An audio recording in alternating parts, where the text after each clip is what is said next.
सुनना महत्वपूर्ण है। आपका धुन बहुत ही उमंग है, उत्साह से भर देता है। मैं थोड़ी देर के लिए ऐसा लग रहा था कि नाचना चाहिए। मैंने आप लोग इतना अच्छा बजा रहे थे, इनके लिए जोरदार तालियां बजा दो भाइयों। ये जो दिन है, इस जमीन पर आज से नहीं बना रहे हैं। आपने गायता लिखे थे, आप लोग नाम सुने होंगे, जंगो रायता। गायता केवल गांव बसाने वाला आदमी नहीं है, वो गांव को सुरक्षित रखने वाला आदमी भी है। वो होता है गायता। मेरे लिए, आपके लिए, हम तमाम आदिवासी भाइयों और गैर आदिवासी भाइयों के लिए ये बहुत महत्वपूर्ण दिन है। मेरे को ऐसा महसूस हो रहा है कि मैं समाज की अदालत में बात कर रहा हूं, मैं समाज के बीच में बात कर रहा हूं। ये हमारे समाज की जन अदालत है। आप लोग ताली मत बजाओ। ये हमारी जन अदालत है, हमारी सामाजिक पंचायत है। हमारे सामने बहुत बड़े बड़ी असुविधाएं हैं, बड़े बड़े प्रश्न हैं, तकलीफें हैं। हमारे समाज का दर्द जो है, इस देश में कोई नहीं सुन रहा है। इस देश की पहली महिला, इस देश का सर्वोच्च पद आदिवासी महिला के पास में है। इस देश की राष्ट्रपति आदिवासी महिला है, लेकिन उसके मन में इतनी दहशत है कि वो आदिवासी दिवस पर आदिवासियों को आदिवासी संबोधित नहीं कर पाई। वो आपको आदिवासी बोलने के लायक नहीं है। वो डर रही है, यहाँ के आरएसएस के विचारों से डर रही है। एक राष्ट्रपति महिला, वो भी आदिवासी, और आदिवासी दिन पर ही तुमको आदिवासी नहीं बोल रहे हैं। इससे ज्यादा बड़ा मजाक इस देश में कुछ नहीं हो सकता। हमें देश आदिवासियों का था, आदिवासियों का है और आदिवासियों का ही रहेगा। इसको कोई दूसरा राष्ट्र नहीं बना सकता है, क्योंकि इस जल जमीन जंगल के सही हकदार आदिवासी है। 45 साल के बाद, यानी 60 साल के बाद में भारत के सर्वोच्च न्यायालय ने माना कि आदिवासी इस देश का प्रथम नागरिक है और उसे इस देश का मूल मालिक होने का सम्मान मिलना ही चाहिए। और ये सम्मान देने का कर्तव्य भारत के प्रत्येक नागरिक का है, ऐसा सुप्रीम कोर्ट ने बोला। 2011 में, थोड़ा पानी लाना बा, 2011 में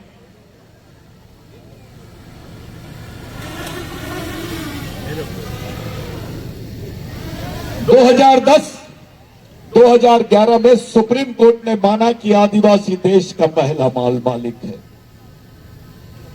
इस देश की विडंबना देखो।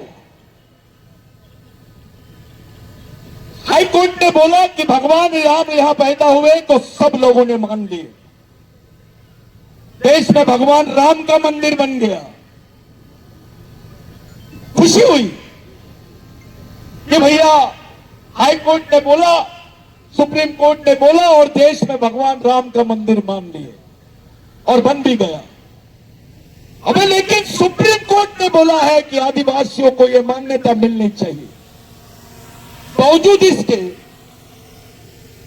इस देश के माध्यम से संयुक्त राष्ट्र संघ में यह बयान जाता है कि भारत में आदिवासी नहीं रहते हैं। ये बोलने वाले कौन है आपको पहचानना पड़ेगा। ये बात आपको जानना ही पड़ेगी। कि संयुक्त राष्ट्र संघ में बयान जाता है कि आदिवासी भारत में नहीं रहते हैं, इसका दूसरा मतलब यह है कि आदिवासी भारत के नागरिक नहीं है। ये मजाक है आदिवासियों के साथ है। ये कौन लोग हैं ये जो बोल रहे हैं कि भारत में आदिवासी नहीं है? इनका संविधान पे भरोसा नहीं है, इनका सर्वोच्च न्यायालय पे भरोसा नहीं है। और आपके समाज के गांडू नेता, आदिवासी समाज के नपुंसक नेता जो खामोशी से इस बात को बर्दाश्त कर रहे हैं क्योंकि उनको ये मालूम नहीं कि उनके भी बाल बच्चों का सवाल है। It is a question of identity, it's a question of existence, it is a question of land rights over the land, forest and water. जल जमीन जंगल पर अधिकार का मसला है। 5वीं अनुसूची को मजाक बना दिया इन्होंने। 5वीं अनुसूची के क्षेत्र में आदिवासियों का जितना शोषण हो रहा है उतना 5वीं अनुसूची के बाहर के क्षेत्रों में नहीं हो रहा। जितना 5वीं अनुसूची का क्षेत्र है वो क्षेत्र बहुत ज्यादा हॉट हो गया, वहां उत्खनन चालू है, वहां पर अलग अलग प्रकल्प चालू है और आदिवासी देख रहा है अपने शोषण को, अपनी जमीन, अपने पूर्वजों की जमीनों को अपने हाथ से छीनते हुए देख रहा है आदिवासी। कॉमन आदमी, सामान्य आदिवासी आदमी बेचारा चुपचाप देख रहा है क्योंकि वो समझ नहीं पा रहा है कि क्या किया जाए, कैसे लड़ा जाए। अगर वो ये मांग भी करता है तो उसको गैर संवैधानिक बोलते हैं, उसको संविधान विरोधी बोलते हैं, देश विरोधी बोलते हैं। ये कैसी बात है भाई? कोई अपने अधिकारों के बारे में, अपने हक के बारे में नहीं बात करना चाहिए? ऐसा तुम तय करने वाले होते कौन है? ये देश के संविधान का अनादर है। ये खुला ऐलान है कि हम संविधान को नहीं मानेंगे। जब बात भगवान राम की आती है तो संविधान का उल्लेख होता है, कोर्ट का उल्लेख होता है, और जब इस देश के आदिवासियों की बात आती है तो उस पर कोई कोर्ट की बात नहीं करता। साथियों, मैं खुले मन से बात कर रहा हूं ये इस देश में भगवान पैदा नहीं हुआ था तब से आदिवासी रहते हैं। इस देश में भगवान से पहले रहने वाले आदमी का नाम है आदिवासी।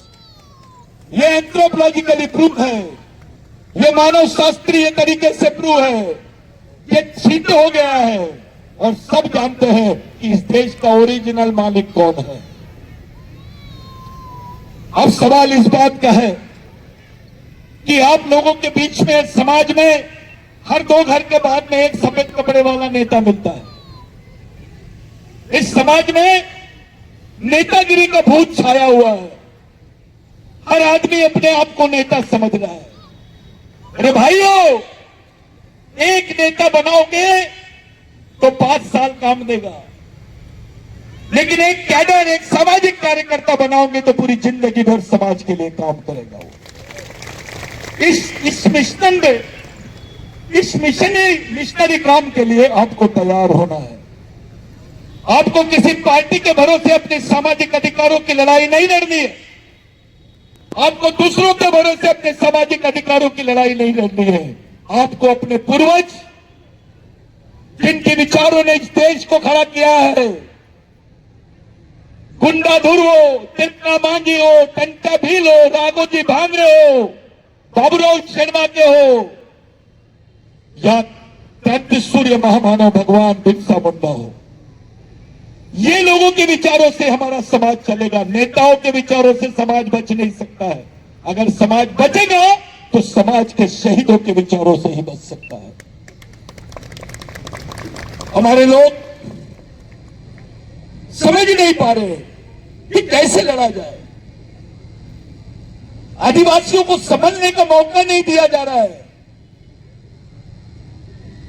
आदिवासी बच्चा कंफ्यूज है, उसको आरक्षण नहीं समझ में आ रहा है, उसको स्वरक्षण समझ में नहीं आ रहा है, उसको अपने 5वीं 6वीं अनुसूची के अधिकार समझ में नहीं आ रहे।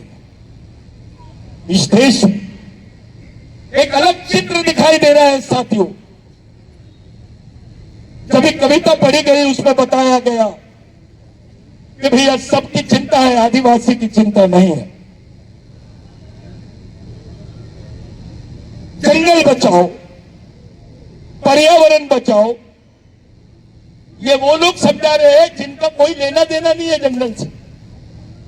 ये रामदेव बाबा समझाएगा क्या आदिवासी को? जो आदिवासी के पास से 30 रुपए में 5 किलो ये लेते हैं, आंवला लेते हैं और उसको मार्केट में 300 रुपए का बेचते हैं। एक बोतल 300, ये राष्ट्र संत हो सकते हैं? ये आदिवासियों को समझाएंगे। अबे आदिवासी आदमी अगर किसी चीज की दवाई देता है तो पैसे नहीं लेता, वो फ्री में दे देता है और बोलता है बेटा पैसे लूंगा तो तेरे को ये दवाई नहीं लगेगी। ये आदिवासी का कल्चर है। और ये हमारा ही आंवला हम ही को 300 रुपए में बेचते हैं। 3 रुपए का आंवला उसका जूस बना के मार्केट में बेच रहे। आदिवासी को वन संपत्ति का लूट, यानी जंगल में जो संपदा है उसकी खुली लूट, हमारे जमीन के अंदर जो वन संपदा है, जो खनिज है उसकी खुली लूट, जो पर्यावरण है उसकी खुली लूट, और उसमें से कार्यक्रम चलाते हैं जंगल बचाओ, पर्यावरण बचाओ, जंगली जानवर बचाओ। अबे ये तीनों को किसने बचाया है? इन तीनों को बचाने वाला कौन है? आदिवासी है। लेकिन आदिवासी बचाओ नहीं बोलते हैं आप। क्या बात है?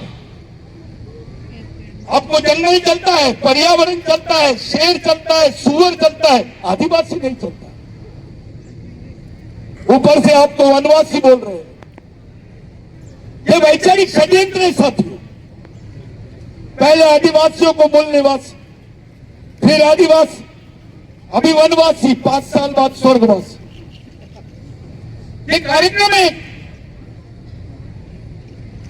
आपकी पहचान को, आपके अस्तित्व को ये नकारा जा रहा है। हमारी आने वाली पीढ़ी जिंदा कैसे रहेगी? छत्तीसगढ़ के, मैं आपको स्पेशली पूरे समाज की पंचायत में बोल रहा हूं साथियों, मैं एक भी बात झूठ नहीं बोल रहा हूं। मैं अपने पूर्वजों की कसम खा के बोल रहा हूं कि जो मैं बोल रहा हूं वो समाज के सामने एक बयान नहीं, सच्चाई है। अपने लोग पूरे छत्तीसगढ़ में हर 3 घर के बाद में आदिवासी परिवार जो है मजदूर है। हर 3 परिवार के बाद में एक आदिवासी परिवार मजदूर है। यानी छत्तीसगढ़ में 25 से 50% आदिवासी जो है वो मजदूरी का काम करते हैं। वो नागपुर आते, बड़े बड़े शहरों में जाते हैं, बेचारे गड्ढा खोदने का काम करते हैं। अब तो गड्ढा खोदने की भी मशीन निकल गई है। तुमको वो भी काम नहीं मिलेगा, तुम जिंदा कैसे रहोगे? इस देश में लैट्रिन साफ करने का काम भी सरकारी काम का हिस्सा है, लेकिन गड्ढा खोदने का काम सरकारी काम का हिस्सा नहीं बना। इसकी कोई पोस्ट ही नहीं। आपको वो काम भी नहीं मिलेगा। आपके बच्चे को आरक्षण खत्म, प्राइवेटाइजेशन हो रहा है। हमारी अगली आने वाली पीढ़ी को जिंदा रखने के लिए हम क्या बात करेंगे? कौन सी मांग को लेकर लड़ेंगे आप? आपके बच्चों को जिंदा कैसे रखोगे? इस पर बात करो। एक तरफ सरकार बोलती है इस देश में आदिवासी नहीं रहते, दूसरी तरफ आपके आरक्षण के साधन बंद, नौकरियां बंद। आपका बच्चा करेगा क्या पढ़ लिख के? इसके बारे में नेताओं ने बताना चाहिए। मेरे को ये फिक्र नहीं है कि हमारी जमीन जा रही है, हमारी जमीन छीन रहे हैं। ये तो चालू है क्योंकि सत्ता उनके पास है। वो सत्ता का कैरेक्टर होता है, उनकी मनमर्जी से वो लोग पूरे कॉर्पोरेट को आदिवासियों की जमीन बेच सके और बेचना चालू है।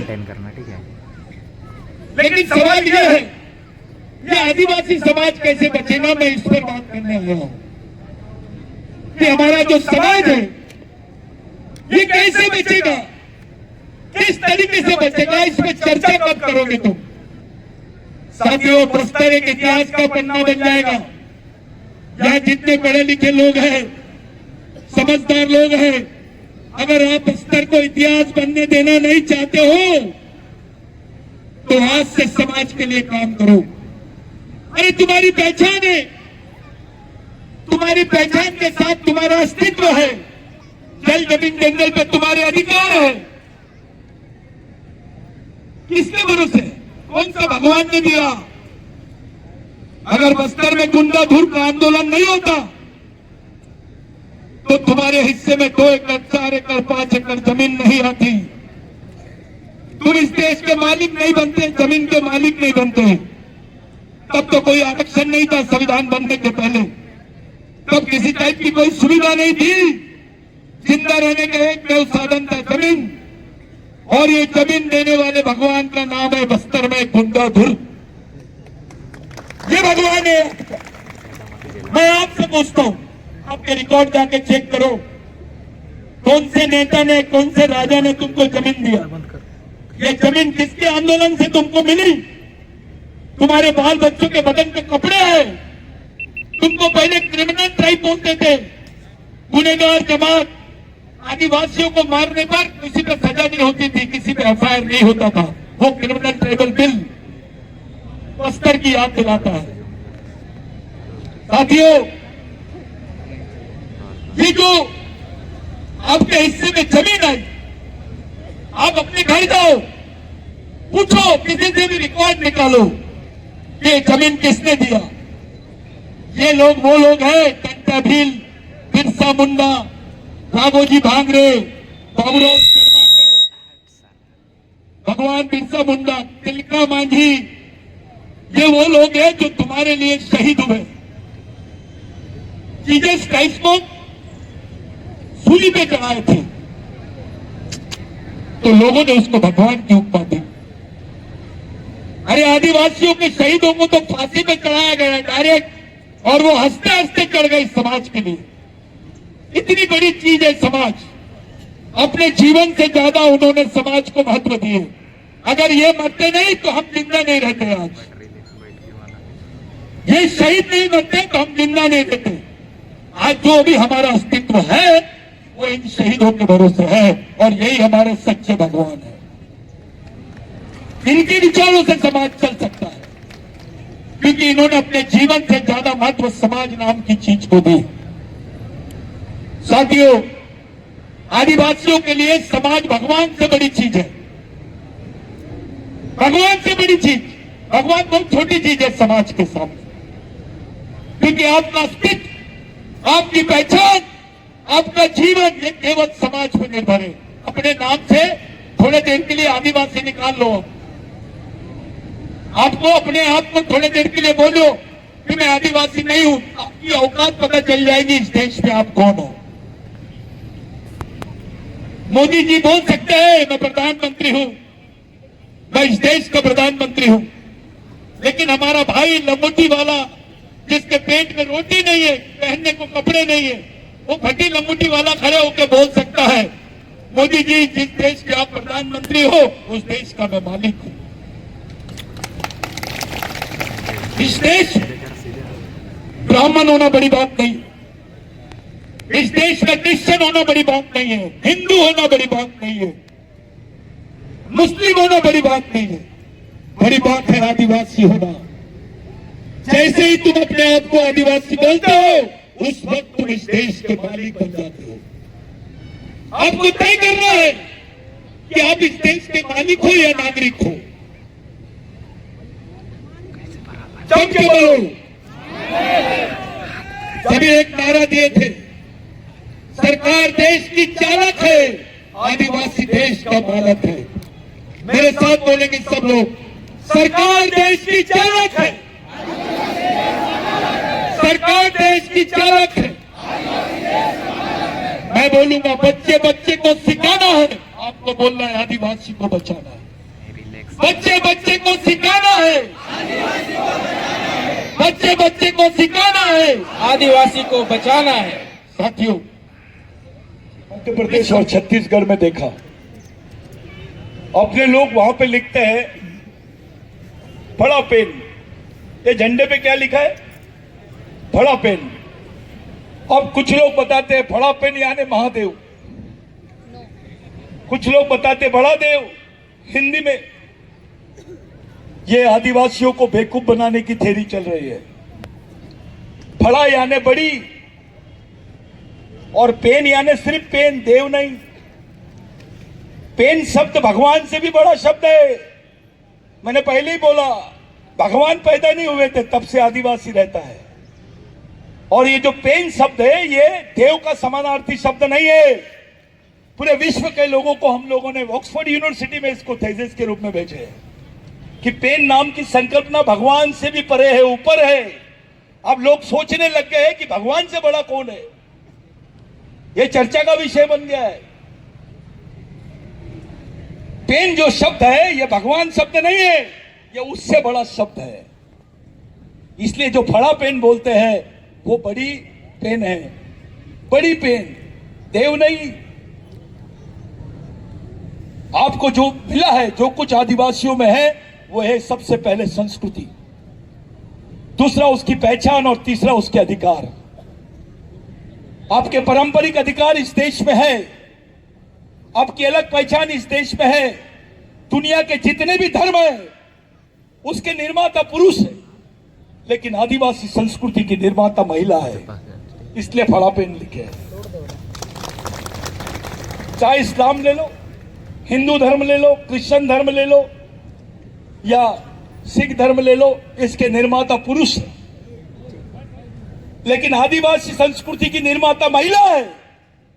इस देश में आज आप जिसको नया बोलते ना, नवा, आपने बोला नवा, मोहनजोदड़ो हड़प्पा में इसको नाइला बोलते। क्या बोलते?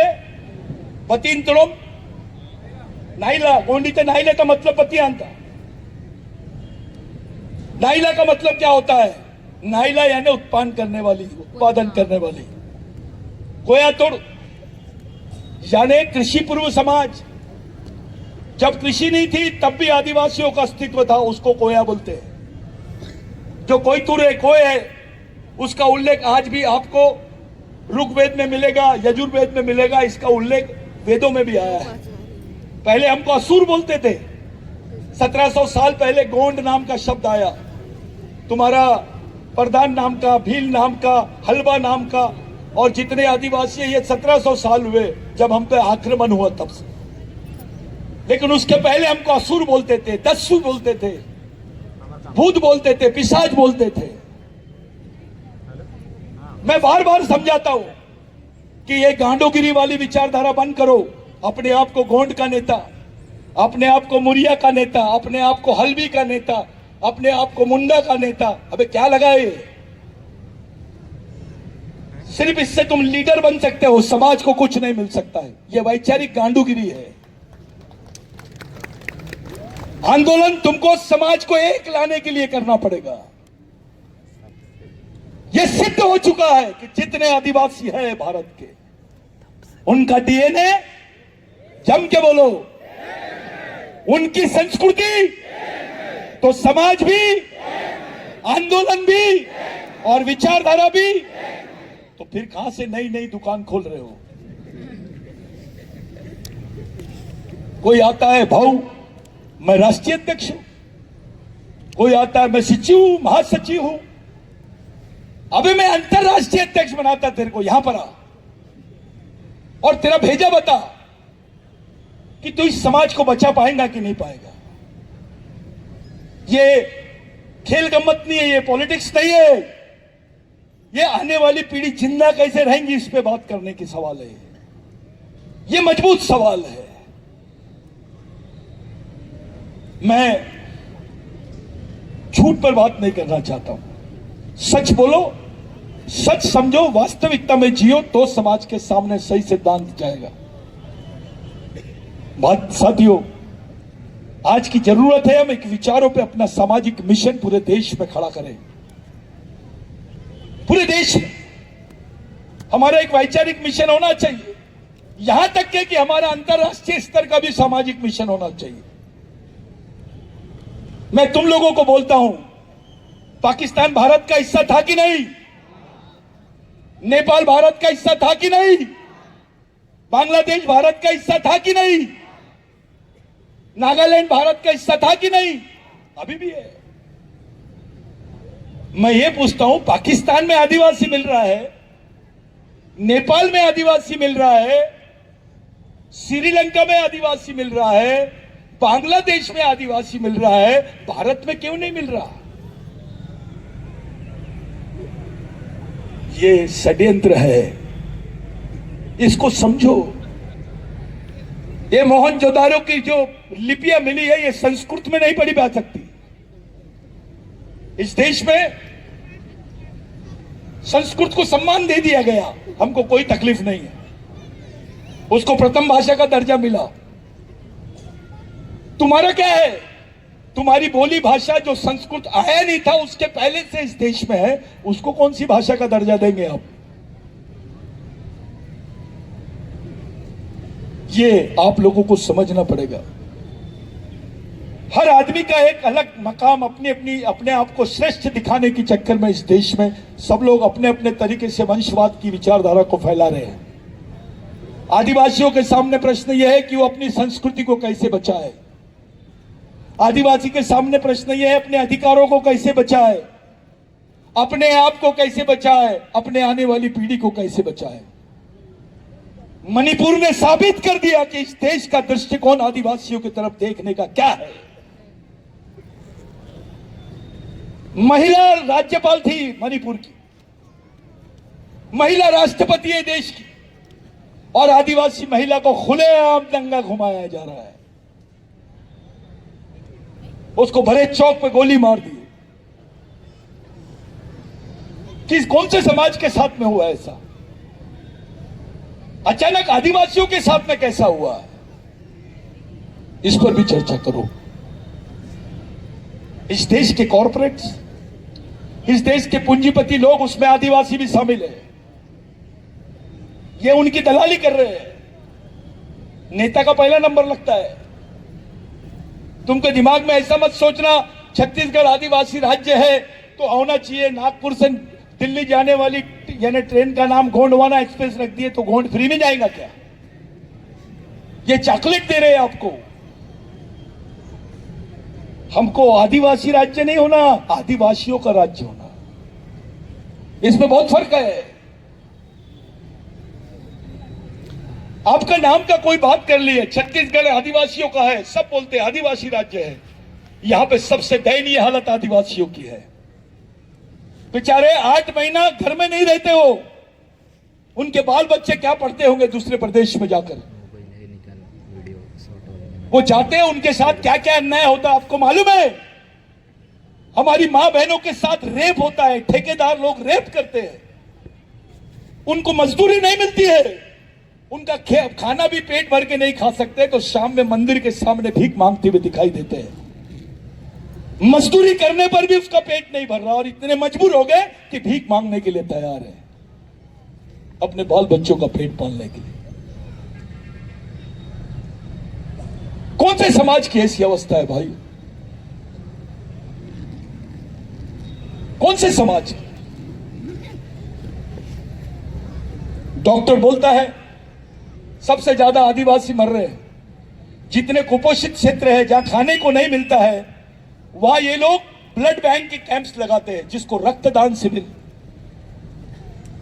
रक्तदान शिविर के आड़ में आदिवासियों का खून लेके उसको इंटरनेशनल मार्केट में बेचने का षड्यंत्र चालू है, क्योंकि आदिवासियों के खून में उसका जो ब्लड सेल है उसमें रेजिस्टेंस पावर ज्यादा है, रोग प्रतिरोधक शक्ति सबसे ज्यादा है, और वो खून का उद्योग होता है। और ऐसे क्षेत्र में होता है जहां खाने को नहीं है वो ब्लड कैंप दे रहे हैं। एक क्षेत्र ऐसी था, मैं गया, मैंने पूछा कि भाऊ ये अचानक इतना यहाँ पर ब्लड कैंप भाऊ ऐसा होते रहता है? बोले महीने 2 महीने में, मतलब हर 2 महीने में देते ब्लड। हाँ, बोले क्या करेंगे, जो 850 रुपए मिलते हैं एक बॉटल खून देने के, उसी में हम अपने बच्चों का राशन ला लेते बोले और महीना भर खा लेते। भाऊ बोले काम तो नहीं है। डॉक्टर बोलता है खाना खाएगा तो खून बनेगा, लेकिन इस देश की सत्ता आदिवासियों को बोल रही है खाना होना तो खून देना पड़ेगा। डॉक्टर बोल रहा है खाना खाएगा तो खून बनेगा। व्यवस्था बोल रही है तेको खाना होना तो खून देना पड़ेगा। ऐसी अवस्था देश में कौन से समाज की है बताइए? कौन नेता बनना चाहता है आदिवासियों का? चलो सामने आओ, इस समाज की भागदौड़ को समझो, इस समाज के प्रश्नों का अध्ययन करो, इस समाज के दर्द को समझो और सामाजिक जीवन समर्पित करके इसका नेतृत्व करो। सब आओ। आपको पार्टी की ज्यादा चिंता है, तो पार्टी तो अभी पैदा हुई।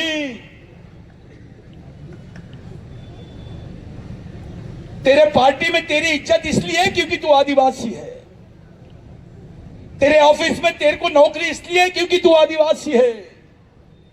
तू डॉक्टर इसलिए बना क्योंकि तू आदिवासी है।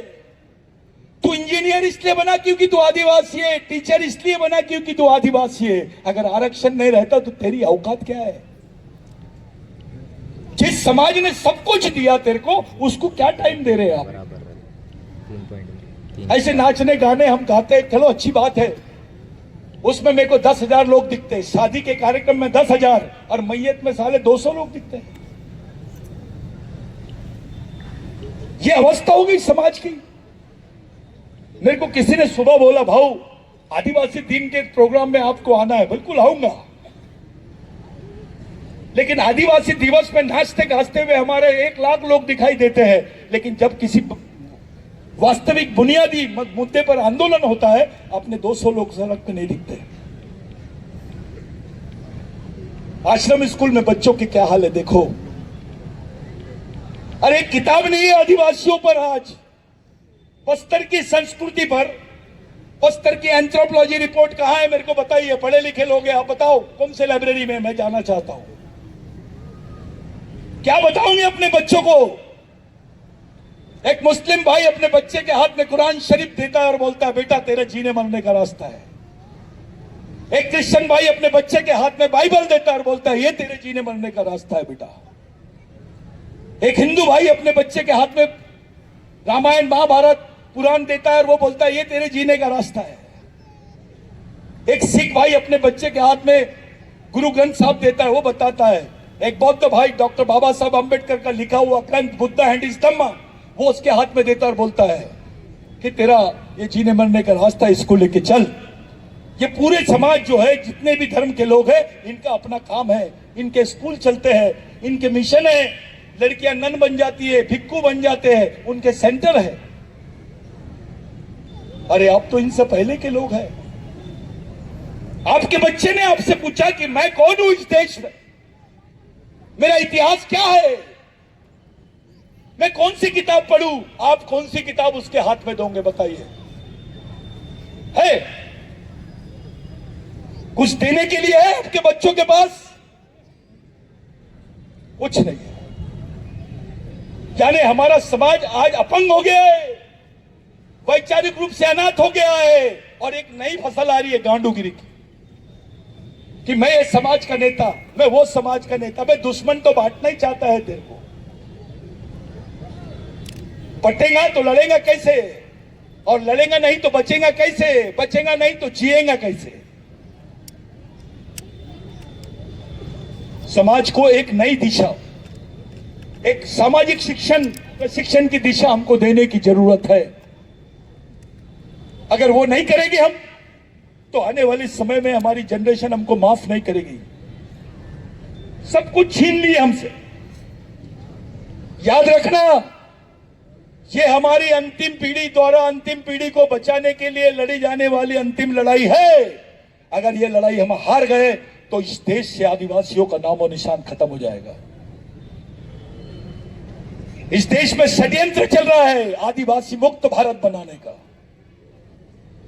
मेरे शब्दों पे ध्यान दो, आदिवासी मुक्त भारत। इनको प्रकल्प चाहिए तो आदिवासी की जमीन होना, रेलवे बनाना है तो आदिवासी की जमीन होना, माइनिंग करना है तो आदिवासी की जमीन होना, तुमको फॉरेस्ट के वो बनाना है रिजोर्ट्स और वो सब संग्रहालय बनाना है तो आदिवासी की जमीन होना। अबे तो दूसरों के पास जमीन नहीं है क्या? अदानी से लेना, अंबानी से मांगना। उनके पास जमीन इसलिए नहीं है कि अदानी और अंबानी इस देश के मालिक नहीं, अपन है। ये जमीन हमारी मां है। हमारे पूर्वजों ने इस जमीन में उनका खून सिंचा हुआ है। ये बस्तर कोई आज का नहीं है। ये मोहनजोदारो हड़प्पा से जब हमको भगाया गया तब से आए 2000 साल के पहले का भी इतिहास बस्तर में मिलता है। There is a human life before 2000 years in Bastar. तो बस्तर में दावा कौन कर सकता है? पूरे देश के आदिवासियों की निगाह जो है बस्तर के आदिवासियों पर है, क्योंकि ये आदिवासियों का दिल बसता है बस्तर में। यहां उनकी संस्कृति बसती है, यहां उनकी पहचान बसती है। जो बच्चे आज बजा रहे हैं ये बाजा, ये बच्चे जो नाचे आज देख रहे हो, ये ओरिजिनल है, ओरिजिनल है। ये एक उदाहरण देता हूं। आदिवासी की महिला गरीबी से बदन झांकती है, पहनने को साड़ी नहीं रहती है, एक साड़ी के 2 टुकड़े करते हैं और पहनते हैं। सच्चाई है कि नहीं?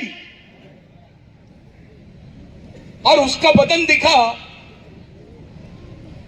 तो ये कमीने अपने भी नेता शामिल है उसमें, बोलते हैं ये तो संस्कृति है, आदिवासियों की संस्कृति है। उसका बदन गरीबी की वजह से दिख रहा है, वो नहीं सोच रहे, वो सोच नहीं रहे, वो मजबूर है, उसके पास कपड़े नहीं है, ये नहीं सोच रहे, और उसको संस्कृति बोलते हैं। और माधुरी दीक्षित अगर बदन दिखाए तो उसको सभ्यता बोलते हैं। वाह! शाहरुख खान के पैर में दर्द होता है, आमिर खान के पेट में दर्द होता है, संजय दत्त के सर में दर्द होता है तो पेपर में आ जाता है। आदिवासियों की गर्दन भी काटी जाती है तो पेपर में नहीं आता है। आदिवासियों को रातों रात गांव से हटा दिया जाता है तो पेपर में नहीं आता है। यह वास्तविकता है साथियों। मैं यहां बोल रहा हूं, कुछ लोगों ने मेरे को बोले सतीश भाऊ आप जा रहे हो, खुले बोलोगे, सब लोग देखेंगे। मैंने बोला मैं मरने को नहीं डरता। मैं मेरे समाज से बात कर रहा हूं, मेरी समाज की पंचायत में बात कर रहा हूं, मेरे भगवान लोगों के सामने बात कर रहा हूं, मेरे आने वाली पीढ़ी के सामने बात कर रहा हूं। ये जो दहशत हमारे लोगों के दिमाग में बैठाई गई है, उस दहशत से बाहर निकलो, एक सामाजिक दबाव खड़ा करो, कानून की अच्छी जानकारी लो, प्रशिक्षण शिविर शुरू करो, संविधान में जहां जहां हमारे अधिकारों का उल्लेख है उसको समझो, जहां जहां विशेष अधिकार दिए गए उसको समझो, गवर्नमेंट के क्या जवाबदारियां उसको समझो और उस पर डिबेट करो और आगे बढ़ो। एक सोशल एडवोकेसी करनी पड़ेगी, एक सामाजिक वकालत करनी पड़ेगी अपने समाज के लिए। साथियों, यह मिशन जो है बिरसा ब्रिगेड का, यह पूरे देश में चल रहा है। पूरे देश में अलग अलग राज्यों में, देश के 18 राज्यों में इसका काम शुरू हुआ है और देश के 2000 जनजातियां इससे जुड़े हुए हैं। और मैं इसका समर्थक नहीं हूं कि मैं गोंड के बारे में बात करूं, प्रधान के बारे में बात करूं, हलवा के बारे में बात करूं, नहीं। समाज यानी पूरा समाज। ये तय करो कि सब एक झंडे के नीचे कैसे आएंगे, ये करो, एक तय करो कि ये कैसे एक विचारों में बन जाएंगे, ये तय करो कि हमारा राष्ट्रीय आंदोलन कैसा होगा, हमारी आने वाली जनरेशन कैसी होगी।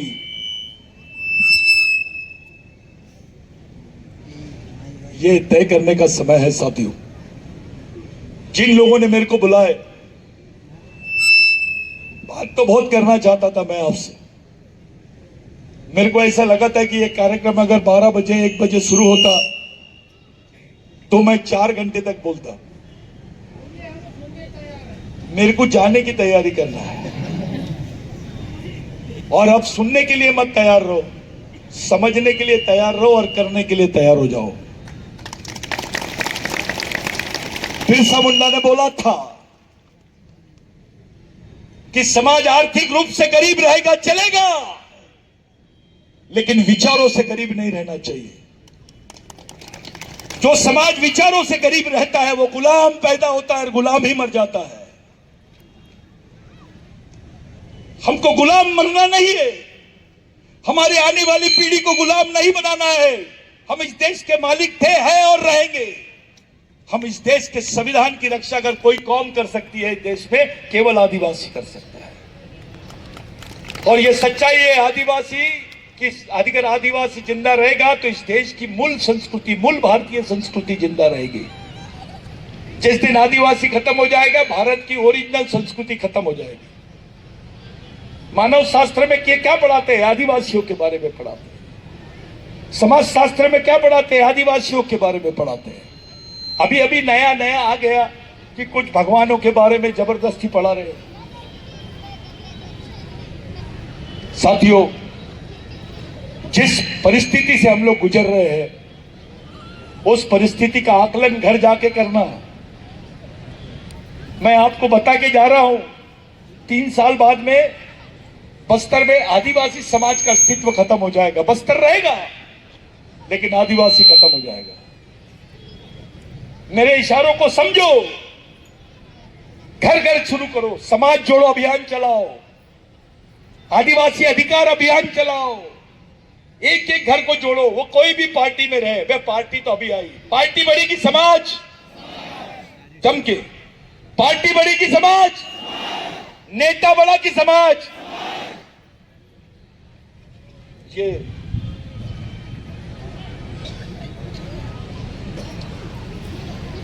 न मैं हली जाऊंगा अभी थोड़ी देर में। तो ये जो बात है, समाज सर्वश्रेष्ठ है। टंटा भील मरते वक्त बोले, उनको पूछे तेरी आखिरी आरज़ू क्या है, तो बोले मैं अपने भगवानों को देखना चाहता हूं। तो अंग्रेज आए, उसके पास में रामायण महाभारत सब रख दिए। टंटा भील बोला मैं इसकी बात नहीं कर रहा हूं, जिनके लिए मैंने अपना पूरा जीवन दिया है, मैं उन भगवानों को देखना चाहता हूं। लाखों की जनसंख्या थी जबलपुर जेल में, और टंटा भील की परिवार के लोगों को खड़ा किए। 19 साल तक के अपने परिवार को देखा नहीं था उसने। 19 साल तक के इतने लंबे समय तक अंग्रेज, जमींदार और उच्च वर्णियों के खिलाफ में संयुक्त लड़ाई लड़ा। यहाँ के उच्च वर्णियों ने हमेशा आदिवासियों के खिलाफ में षड्यंत्र रचे, अंग्रेजों का साथ दिया। यह इतिहास है। आदिवासियों को अकेले किए, यहाँ के छोटी जाति के लोगों को अकेले कर डाले, और वो हमको बता रहे राष्ट्र क्या होता है। वे आदिवासी को मत पता हो। इस देश की 70% लड़ाई आदिवासियों ने लड़ी है। 70%। इसके प्रमाण है। वैसे देखा जाए तो हर परिवार को स्वतंत्र सेनानी का सर्टिफिकेट मिलना चाहिए। हमारे लोग तबाह हो गए, हमको स्वतंत्र सेनानी का सर्टिफिकेट नहीं मिला, लेकिन जिन्होंने उंगली भी नहीं कटाए उनको स्वतंत्र सेनानी की सर्टिफिकेट दी गई। हमारे हिस्से में क्या आया भाई? भूख, गरीबी, मौत। मैं नक्सली आंदोलन का समर्थक नहीं हूं। मैं गैर संवैधानिक आंदोलन पे भी बात नहीं करता, लेकिन एक बात बताना चाहता हूं कि अपनी सामाजिक व्यवस्था को टिका के रखे बगैर आपके पास कोई पर्याय नहीं है। आप इस देश के पहले नागरिक हो, बावजूद इसके इस देश में हिंदू पर्सनल लॉ है, मुस्लिम पर्सनल लॉ है, क्रिश्चियन पर्सनल लॉ है, आदिवासी पर्सनल लॉ नहीं है। आपके लिए कानून भी नहीं है। आपके कस्टमरी लॉ को मान्यता नहीं दे रहे। सुप्रीम कोर्ट का कोई जजमेंट आदिवासी कस्टमरी लॉ को डिफाइन नहीं किया। अभी 2023 में गवर्नमेंट ने, केंद्र सरकार ने एक बिल बनाई थी, वन सुरक्षा संवर्धन अधिनियम 2023, जिसमें आदिवासियों की जमीनों को कॉर्पोरेट्स को देने का इन्होंने प्लानिंग किया था।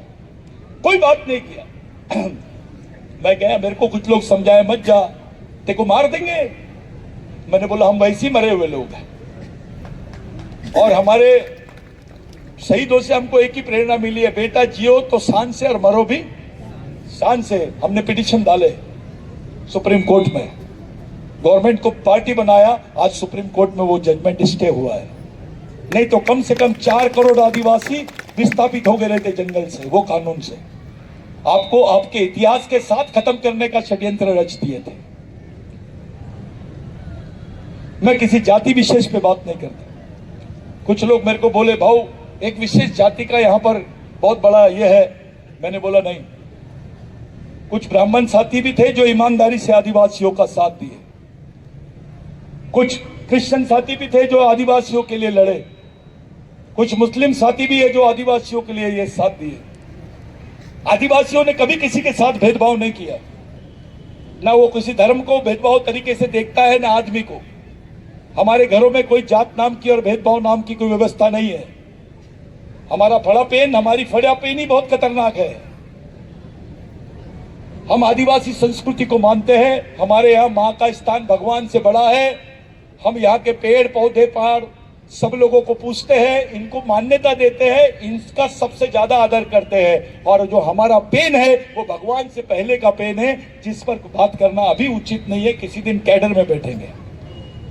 मेरे लिए पूरे बच्चों का, लड़कियों से विनती है, जो लड़कियां फेल हो गई है, 10वीं 12वीं छोड़ दिए, उन्होंने कुछ हुनर सीखो, अपना पेट पालो। पहले इस लायक बन जाओ कि खुद का पेट पाल सको, फिर शादी करना। लड़कों ने भी कर लेने का वही काम, पहले अपना जिंदा रहने का साधन ढूंढो। और कोई लड़का कोई लड़की सब लोग समान रह के एक दूसरे के भाई दोस्त जैसे रहो।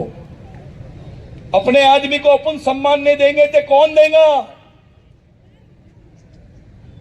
आदिवासी सुनने के बाद सामने वाले का दिमाग काम करना बंद कर देना चाहिए। वो इंप्रेशन आदिवासियों का होना चाहिए।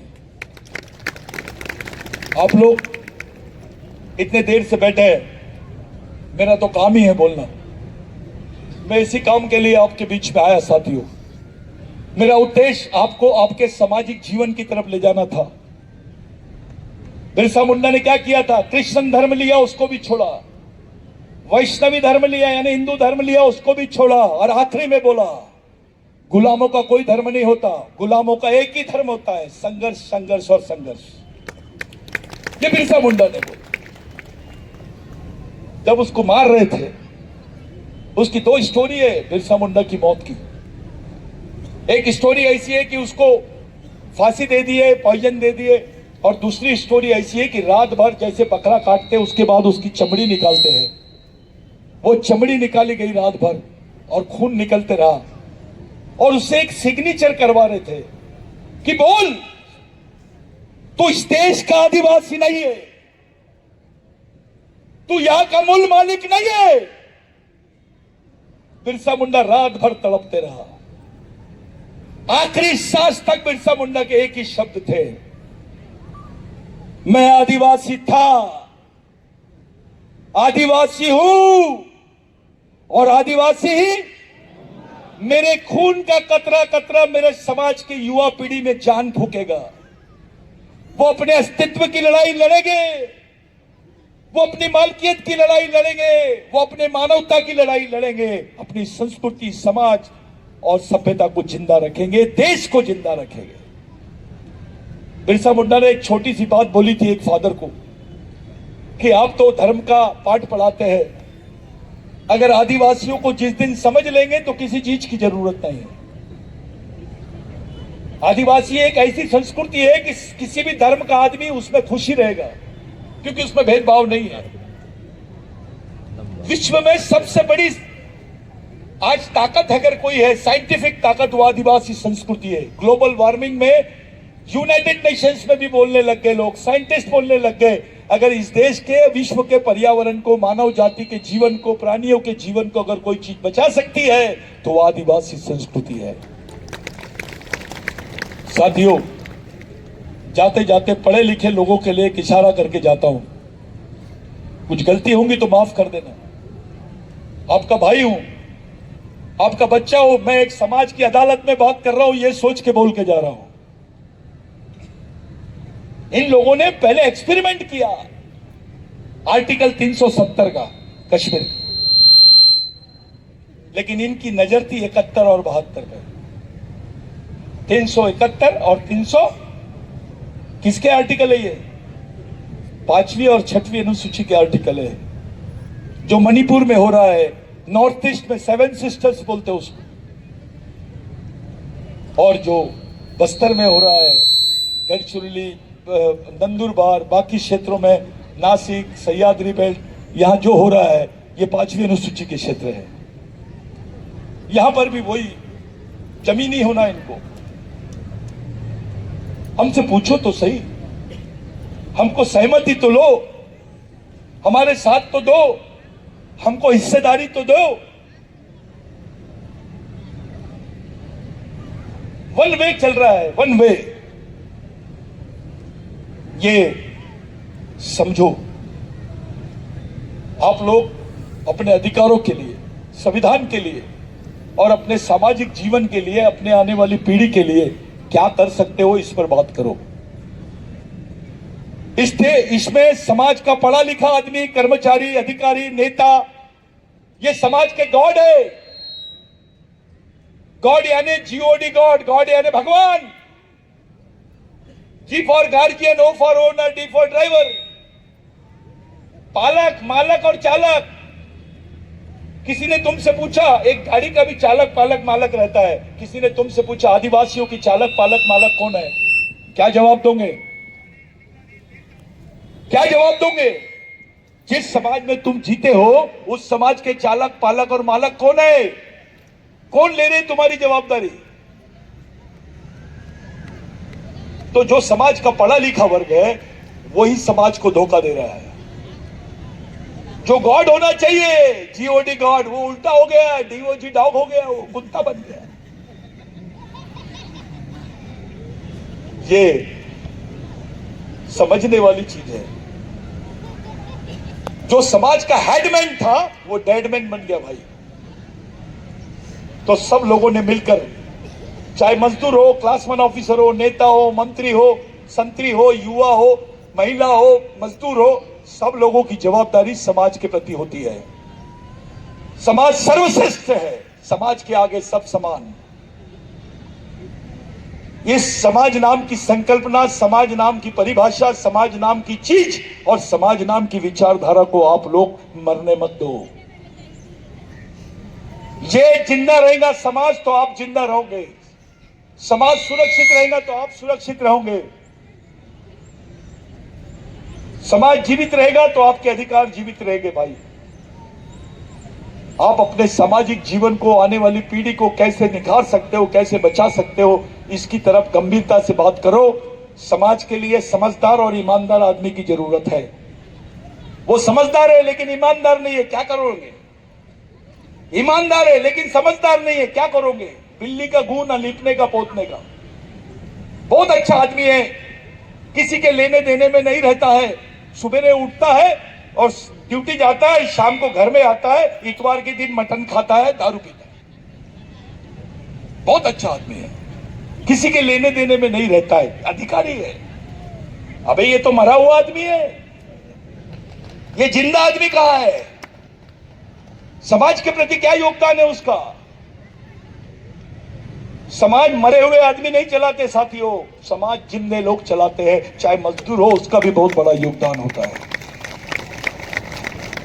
आज के दिन जिस त्योहार को आप लोग मना रहे हैं, वास्तविक भारत माता यानी आदिवासी महिला है, क्योंकि उसने उस चीज का शोध करी है कि चावल कैसे उगाया जाता है, गेहूं कैसे उगाया जाता है। ये आदिवासी महिला ने इसका शोध करी है।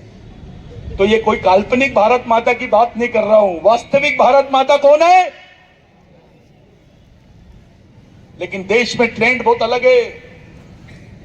बिरसा मुंडा का एक केस सुनाता हूं मैं आपको, प्रचार चलता है अभी भी, गाय हमारी माता है। बिरसा मुंडा ने पूछा था, भैंस का दूध किधर जाता है?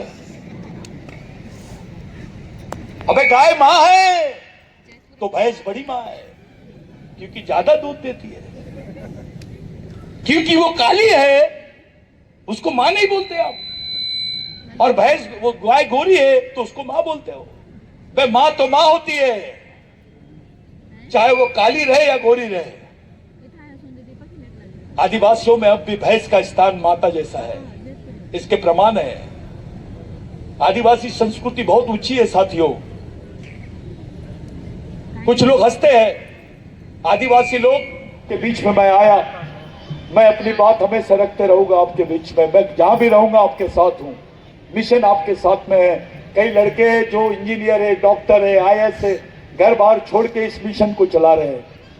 ये सभी लोग आप जो दिख रहे हैं मेरे साथ में भी, ये तमाम लोग पूरा जीवन त्याग करके काम कर रहे हैं। मैं आप लोगों से विनती करता हूं, आप लोग बहुत समझदार लोग हैं, आप लोग आदिवासियों के कैप्टन हैं, क्योंकि आप बस्तर में रहते हैं, तो आपके हाल महादेव जैसे मत करना, और कृपया करके समाज की सामाजिक स्थिति को समझो। याद रखना, आदिवासी देश का मूल मालक है, यहाँ के SC OBC माइनॉरिटी के लोग उसके वंशज है, ये बात ध्यान में रखना। जिस दिन आदिवासी वनवासी हो जाएगा, यहाँ का SC OBC माइनॉरिटी स्वर्गवासी हो जाएगा। जब तक आदिवासी जिंदा है, ये देश में मूल निवासी होने का दावा कर सकते हैं। तो ये जो वनवासी वाला कार्यक्रम है, ये आदिवासियों को ही खत्म नहीं कर रहा है, यहाँ के SC को, OBC को, माइनॉरिटी को, सबको निपटा रहा है। ये देश एक जगह आएगा तभी जब तुम्हारी विचारधारा शुद्ध रहेगी, शुद्ध राष्ट्रीय रहेगी, शुद्ध सांस्कृतिक रहेगी, शुद्ध सामाजिक रहेगी। आदिवासी इस देश का पहला नागरिक है, था और रहेगा साथियों। ये देश आदिवासियों का था। इस देश में 29 राज्य है, 29 में से 16 राज्य आदिवासियों के हैं। कितने? यानी आधा भारत आज भी आदिवासी भारत है। जय बिरसा, जय आदिवासी, जय आदिवासी।